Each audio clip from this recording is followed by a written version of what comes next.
रामायण से लेकर महाभारत तक तथा अन्य कई धार्मिक ग्रंथों में एक से बढ़कर एक सूरवीर योद्धाओं का वर्णन मिलता है, जिन्होंने अपनी युद्ध कला, अस्त्र शस्त्र की विद्या तथा धनुष विद्या की मदद से बड़े शत्रु पर विजय पाई थी। तो दोस्तों, आप थोड़ा सोचकर देखिए कि जो योद्धा इतने शक्तिशाली और ताकतवर थे, तो उनके गुरु कितने महान और शक्तिशाली होंगे। आज इस वीडियो में मैं आपको 7 सबसे शक्तिशाली गुरुओं के बारे में बताऊंगी। तो सब मिलकर बोलो राधे राधे। वशिष्ठ मुनि त्रेता युग के महान संत और ऋषि थे। महान मुनि वशिष्ठ ने राजा दशरथ और श्री राम को शिक्षा दी थी। मुनि वशिष्ठ ने इस ब्रह्मांड में उपस्थित एक अस्त्र और शस्त्र का ज्ञान श्री राम जी को दिया था। इसी ज्ञान की वजह से भगवान राम ने रावण को पराजित करने में सफलता प्राप्त की और पृथ्वी पर राम राज्य की स्थापना करने में सफल हुए।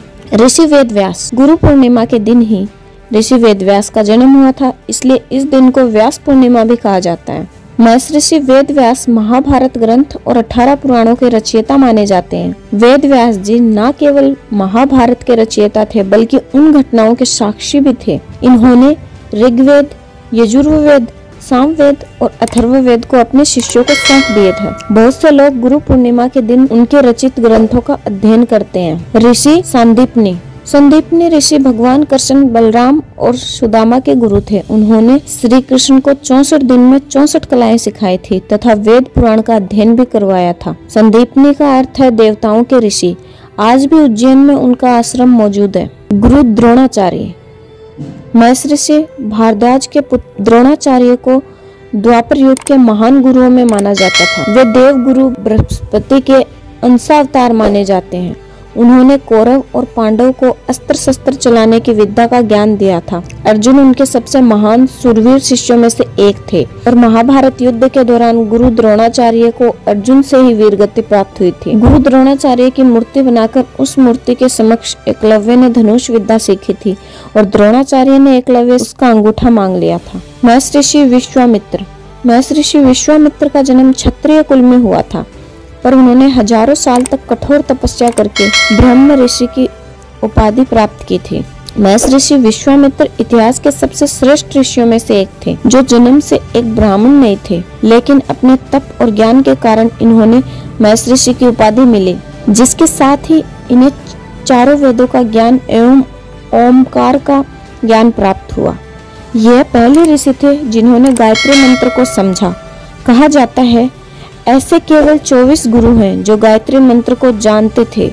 उन्हीं में से एक महर्षि विश्वामित्र थे। विश्वामित्र ने शस्त्रों का त्याग कर दिया था, इसलिए वे स्वयं राक्षसी ताड़का से युद्ध नहीं कर सकते थे। इसलिए उन्होंने अयोध्या से भगवान राम को जनकपुरी में लाकर ताड़का का वध करवाया और विश्वामित्र के कहने पर भगवान राम ने सीता के स्वयंवर में हिस्सा लिया। भगवान परशुराम को भगवान विष्णु का छठा अवतार माना जाता है। उनके गुरु स्वयं भगवान शिव थे। महादेव से ही उनको मोघ परशु प्राप्त हुआ था, इसलिए उनका नाम परशुराम पड़ गया था। उन्होंने क्षत्रियों के अहंकार को खत्म करने के लिए कई बार क्षत्रियों का नाश कर दिया था। त्रेता युग से द्वापर युग तक परशुराम के लाखों शिष्य थे। महाभारत काल के वीर योद्धाओं भीष्म, द्रोणाचार्य और कर्ण को अस्त्र शस्त्रों की शिक्षा देने वाले गुरु, शस्त्र एवं शास्त्र के धनी ऋषि परशुराम का जीवन संघर्ष और विवादों से भरा रहा है। आचार्य चाणक्य के गुरु उनके पिता चरक थे और वह महान सम्राट चंद्रगुप्त के गुरु थे। उन्होंने मानव कल्याण के लिए कई नीतियां बनाई हैं। जो इन नीतियों पर चलेगा उसके जीवन में कभी कोई समस्या नहीं आएगी। उन्होंने गांव के एक लड़के चंद्रगुप्त मौर्य को भारत का सम्राट बनाया और मौर्य साम्राज्य की स्थापना करवाई। उन्होंने अपनी कूटनीति के बल पर अखंड भारत का निर्माण किया था। आचार्य चाणक्य का मूल नाम विष्णुगुप्त था। इन्हें कौटिल्य के नाम से भी जाना जाता था। तो दोस्तों, आपको कैसा लगा आज का वीडियो कमेंट करके बताइए। वीडियो को लाइक, चैनल को सब्सक्राइब करना मत भूलना और वीडियो देखने के लिए आप सबका बहुत बहुत धन्यवाद।